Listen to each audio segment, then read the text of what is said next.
Hello everyone, good evening. Thank you all for joining to the platform of Practical Cities. Practical Cities is an initiative for all urban enthusiasts who wants to learn practical on-ground problems and its solutions and which projects makes our city more livable and more sustainable. Before this masterclass, we had a theme on urban governance where we learned about 5 major elements of urban governance and various field experts has explained us. From today, our new theme is starting. It's called water and sanitation. We all know how important water is and how important its management is. To understand this more in depth, we have Mr. Vishwanath Shrikant with us. Vishwanath Shrikant is an engineer urban planner who has more than 34 years of experience in the sector of water, sanitation, and wastewater. He is a director of Biome Environmental Solution. He is a member of International Water Association. Also, don't miss out his tremendous column on wastewater on The Hindu. The list is on and on, but let us welcome him. Please, Thank you. Please welcome Vishwanath sir to the platform. Hello, sir. Thank you. Happy to be here. Thank you. Happy to be here. So, sir has decided to give to share his knowledge on integrated urban water management. So, let's begin the class. So, sir, how do you define integrated urban water management? How it is important and why it is important? Also, if you can share some of the best success stories or innovative stories you have seen before. Sure. Integrated urban water management is a concept with Global Water Partnership and by many other groups, which has different names. What it seeks to do is to look at all the sources of water in a city, groundwater, for example, piped water, which comes from a river, wastewater, which can be treated and reused, and seeks to plan for sustainability using all these sources. Initially, it started out planning tool, which looks at physical water and tries to integrate it. But I think layering has now started where we're looking at institutional integration, social integration, and so forth. I'd be happy to share with you some examples and also try and define what IUWM can mean at a city level, like a city for, and perhaps we could have some discussions around it. So very quickly in some slides, I'll try and explain the concept of IUWM, Integrated Urban Water Management, and I'll keep Bengaluru, the city where I stay, as an example, and essentially look at the partnership that state institutions of water supply, be they the local government or be it a specialized water utility, communities who occupy the city, and citizens themselves as individuals, how all three can come together to find sustenance for water and sanitation and wastewater, as we call it, right? So like I explained to you before, the concept of IUWM looks at integrating all forms of the city and trying to optimize their use. Local water is seen to be the most beneficial in terms of low embodied energy, low ecological footprint. Local, and increasingly wastewater is being seen as a resource, as well as rainwater, which becomes stormwater too. Groundwater usually not planned as part of the pipe water supply is also now sought to be understood better and integrated in the water supply mechanisms, right? So this is what IUWM looks like in terms of physical integration. But as we go concept of IUWM, let's approach it through the 6-lens approach. Water is fundamentally a social good. It's a social and political good. I mean, we see it as a social good. And what's important in IUWM is access. Universal access to water is very, very important.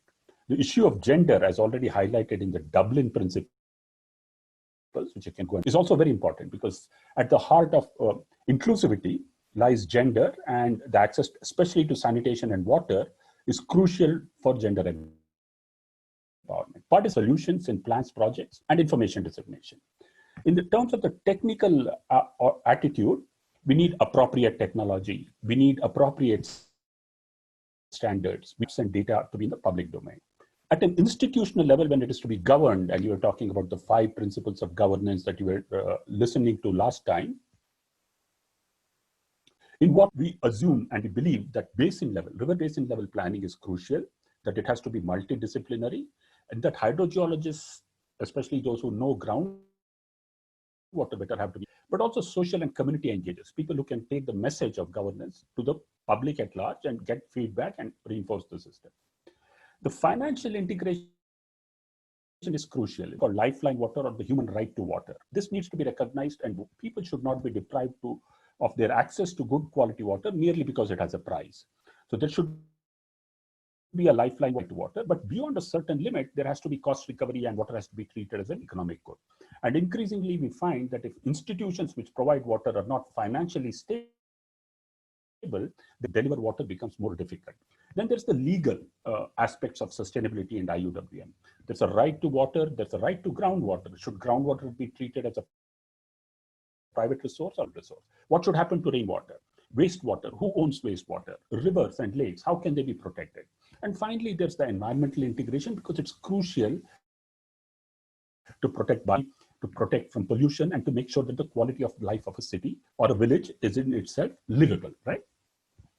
So therefore, IUWM is now more understood approach as an ecosystem which creates all those 6 lenses, and that we need dynamic nudges. We can't get one institution to deliver IUWM, but there has to be a several set of practice IUWM possible at a city.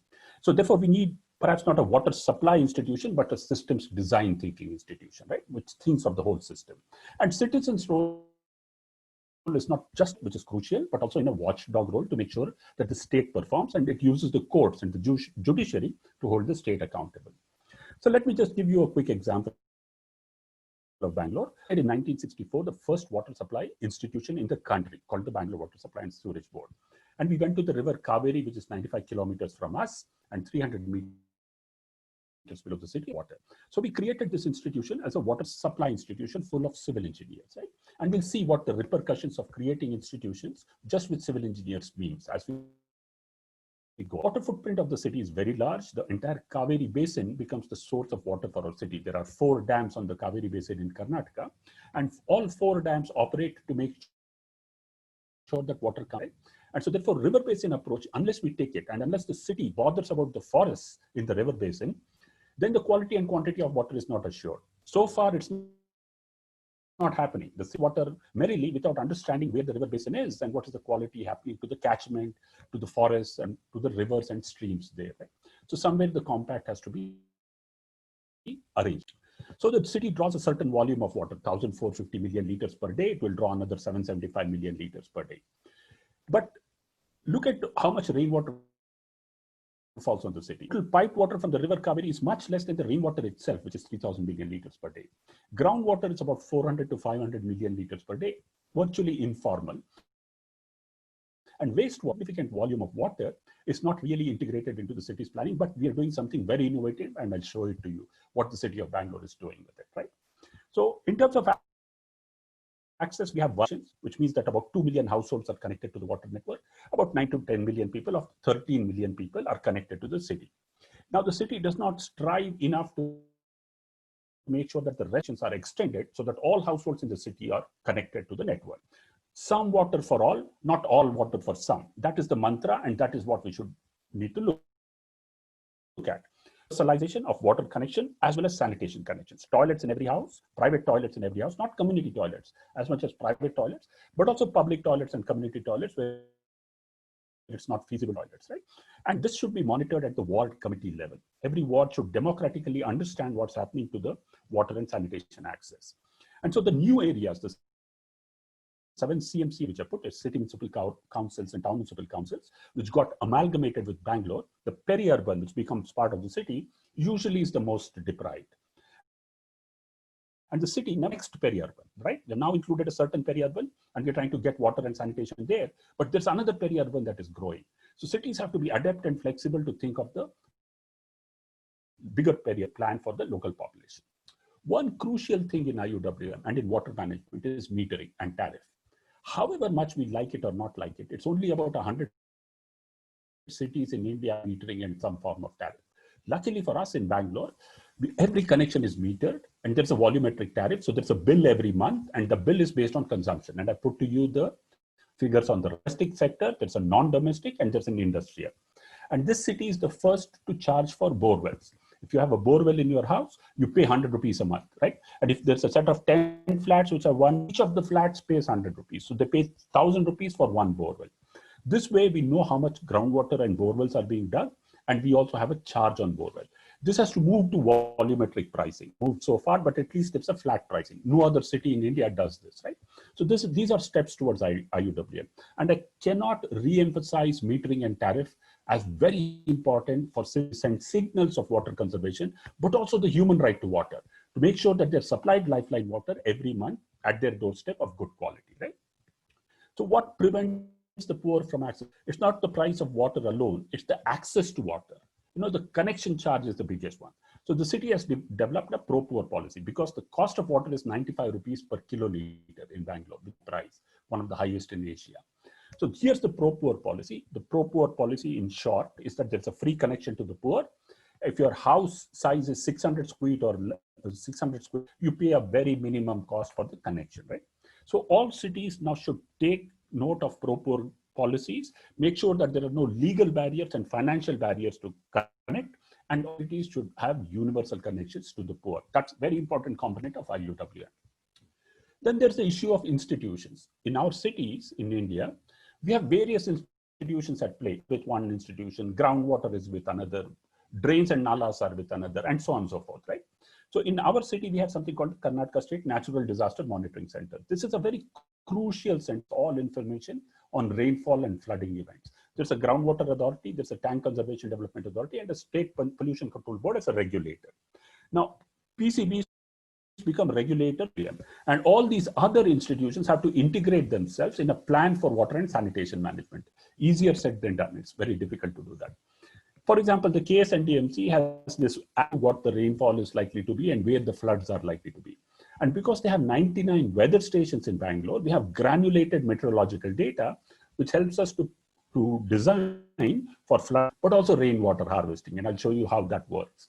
So therefore, bylaws and regulations have to capture a pro-poor policy, have to capture rainwater harvesting, wastewater recycling, groundwater management, metering, and automatic switch off of pumps, right?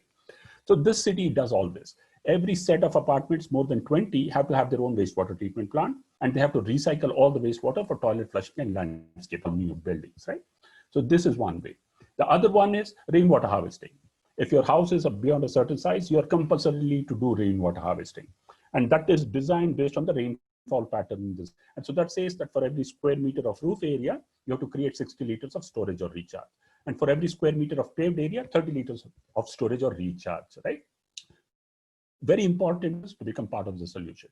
This is what I was telling you about, 60 liters and 30 liters. Rainwater harvesting is mandatory. About 130,000 households have rainwater harvesting in Bangalore. It is now to ramp up very much. Conceptually, rain in a city, rooftop rainwater is the cleanest. You can filter it and store it. Landscaped area, small stormwater drains, parks, playgrounds, you can filter it and recharge the aquifer. And major stormwater lakes after filtration, biofiltration, right? So every roof can be a catchment. You have to think and conceptualize and design so. And the drain barrels are the easiest way to capture the clean rainwater. Actually, it's a drinking water. Could not know that, but with the rainwater harvesting policy, it's being nudged to do that. Industries do rainwater harvesting, large institutions do rainwater harvesting. And for groundwater, this becomes a challenge. We have a ridge line running. To the left is the Kaveri Basin, to the right is the Arkavati Basin, and both of them have different kinds of aquifers. So we need more nuanced understanding of aquifers and groundwater in our cities. We have to understand what happens to the hydrology at a small site level. In a small site in Bangalore, given the rainfall pattern, if it is not built, like on the figure in the left, 85% of the rain falls absorbed by 1 meter of the soil and evaporates or evapotranspires. 10% runs off and only 3 to 8% recharges the aquifer. That's what Bangalore's geology and rainfall pattern. The moment the site is, the runoff is 95%. From 10%, you go to 95%. Recharge is virtually zero and evaporation is about 5%, right? So urban flooding becomes a phenomenon because you have increased the runoff 5 times. So therefore, what the rainwater harvesting policy says is that you have to become responsible for the extra rainwater that you generate. So either store it or recharge it so that you don't create urban flooding, and you recharge, you have supplemental water for the dry season, right? And so this was the tradition that we had in our cities. Lakes would fill up with stormwater and rainwater. They would recharge the aquifers, and wells were the source of. Somehow we have to go back to this culture of lakes and wells. And here is where the social aspect of it steps in. These are people from the Oud or the Manvadar community, traditional well diggers for 1,000 years in India. They're in Gujarat, they're in Rajasthan, they're everywhere in India. So can we bring back their livelihoods of digging wells? Yes, we can, with the new rainwater harvesting policy where you have to make recharge. This community gets a chance to earn a living and a livelihood and become part of the water security solution for the city. So integration of people who are working on the ground is crucial. Like these are all people digging community. They deepen old wells, they clean old wells, they make recharge wells, they put rooftop rainwater into it. And then we discovered that many localities in our city have old wells with water, about 10,000 of them. So we thought, why not work towards bringing them back to life? Now this becomes the lifeline water for many people. And then the modern idea. The well is an old idea, the modern water, filter it like in the drum on the left and put it into the well. And then the wells fill up much better. Mr. Balasubramaniam on the left gets all his water throughout the year through that open well. And that costs him ₹1 a kiloliter. The city's water is 95 rupees a kiloliter. So it saves him money, but it also saves him energy and it saves carbon emissions. So these are the concepts we have. And so wells are being revisited as a large park in our city center where 7 old open wells were rejuvenated, and that provides all the water. And 70 recharge wells have been done. So Cubbon Park is now fairly independent of water requirements.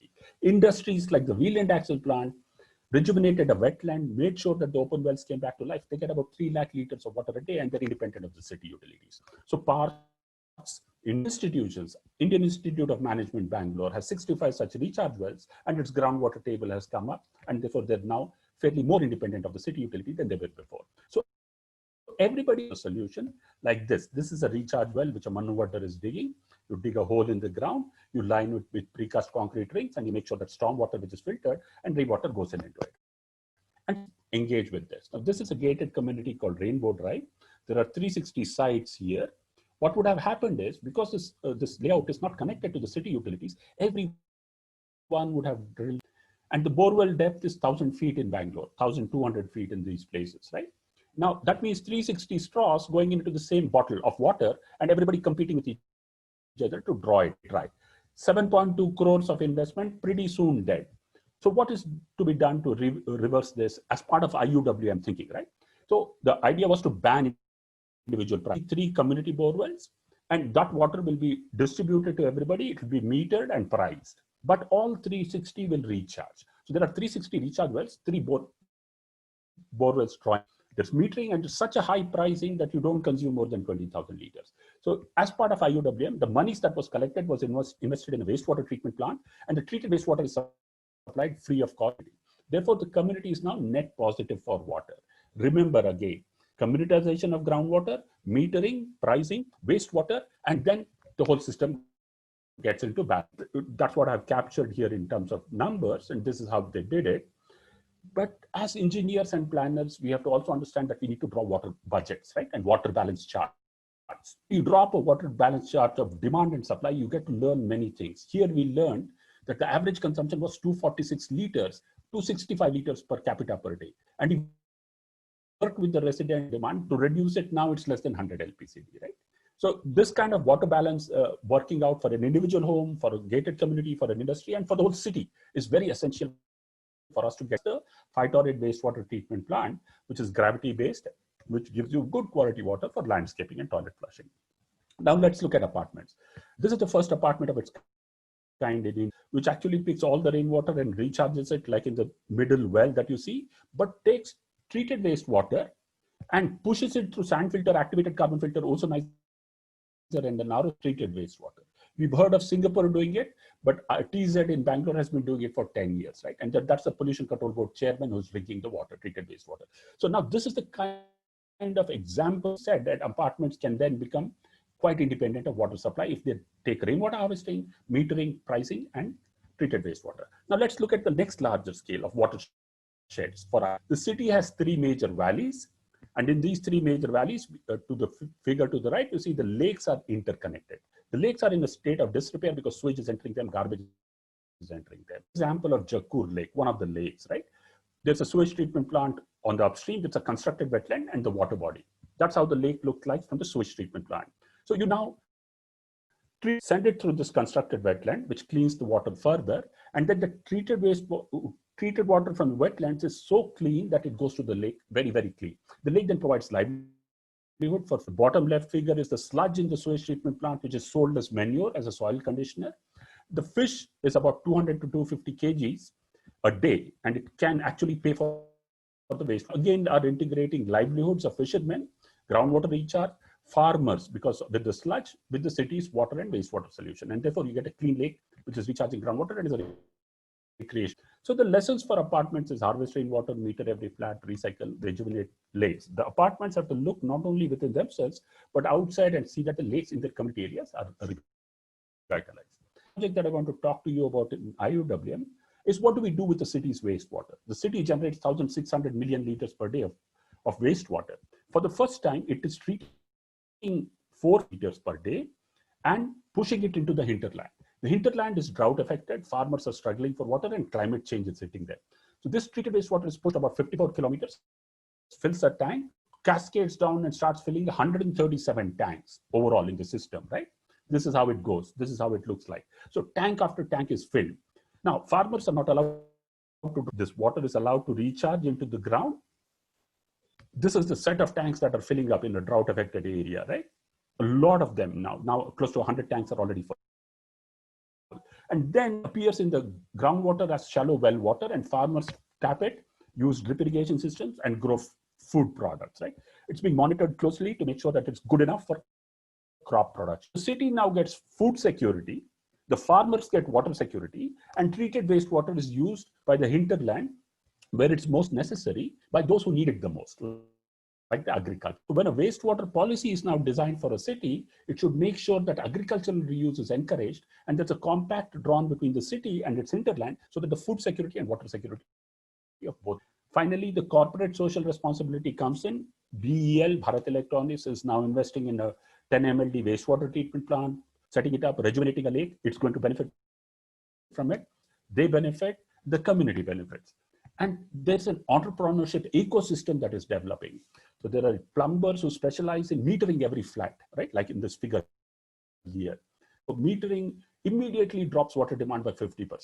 Tariff does another demand drop, right? So these are crucial things that entrepreneurs are now coming with: smart water meters, wastewater, to drinking water, and all this knowledge we are putting together in a website called bengaluru.urbanwaters.in. It could be ahmedabad.urbanwaters.in, so that good practices, service providers, what is the city doing, what is policy regulations, is all available to the citizenry. This is the way we push IUWM for all, and we push water literacy as part of IUWM. Yeah, so that's what I wanted to share to you with practical examples from our city. Thank you so much for providing such huge information for all of us. Maybe each and everyone has a clear idea how can we manage wastewater, how can we treat it, and how can we save water, which is the most important these days. Listening to this, I've got some questions in my mind. I would like to ask them. Please. So, when we replicate such best practices to any other urban areas, what are the key challenges you have ever seen while practicing this? See, there's no such thing as a key challenge. What you need to do is to build the solutions ecosystem, share knowledge and experiences. There are other champions. You'll find in your city, in all other cities, there are people who are working in different aspects of solutions, right? So what we need to do is system and take it forward. There's a role for the state to play, there's a role for communities to play, and there's a role for citizens to play. Citizens need not wait for the state to do rainwater harvesting. Citizens need not wait wastewater recycling, gray water recycling, like that. What I suggest is don't look at problems, look at solutions, and look at expanding the solution space, right? That's the way to go. Yeah, right, sir. Also, can you tell how urban professional can play a major role while implementing IUWM? So we are both a citizen and a professional at the same time, right? So let's not just wear the professional hat all times. Yeah. Let's also wear the citizen hat. Let's say we begin from home. We set an example as to what we have as knowledge, what we can do with water, and then we become an exemplar and we talk about it and communicate it to others. As professional traits, right? For example, metering, tariff in place, water balance calculations. These are all professional jobs that a civil engineer or an urban planner or much more comfortable with, right? So start to learn and pick up those skills and then push it, take it forward. Yeah, right. Definitely. Also, sir, if you can tell how waste IUWM is helping to reduce carbon footprints of a city and helping us achieving more livable or more sustainability of a city. So for us in this city, there's a clear comparison between groundwater and piped water. The more we recharge groundwater, the more we bring up the groundwater, the less energy we need for the water. The less energy we need, the less carbon emissions. The more we recycle wastewater and make sure that it's reused, the less energy we need for fertilizers. Now, the treated wastewater, which farmers report that they need 75 to 80% less fertilizers. Now, fertilizers are huge carbon emitters, urea, potassium phosphate, and all that. So when you do the whole you figure that by becoming more productive with each element of water, rainwater, groundwater, wastewater, the lake rejuvenation, for example, which means that fish is nutritive food for the city, right? So therefore, there's less requirement of shipping fish from the coastal areas, and so on and so forth. So at every element of IUWM and localization, you find that you're positive carbon emissions. You reduce carbon emissions. Yes, sir.